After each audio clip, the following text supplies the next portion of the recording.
ko naman po, wala na. Wala po akong kaibigan, wala po akong kalaro. Lahat po ng tao, tingin po nila sa akin. Salbahe po ako.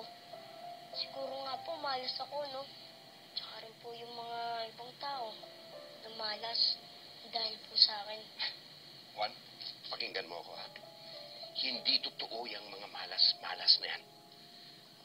Tao din ang gumagawa ng sarili niyang kapalaran. Walang pakialam dyan kung swerte ka o malas ka. Eh? Oh, ito pa. Huwag kang maniniwala na nagdadala ka ng kamalasan sa ibang tao. Alam mo kung bakit? Bakit po? Kasi kung talagang malas ka, eh bakit ang pakiramdam ko ay ang swerte-swerte ko dahil dumating ka sa buhay ko? Yun o! Huh? Si Father talaga nagbubulap eh. Uy, pare, hindi ako bulero, hindi ako marunong mambola, ha? Malungkot na nga ako tapos nagbubulap eh.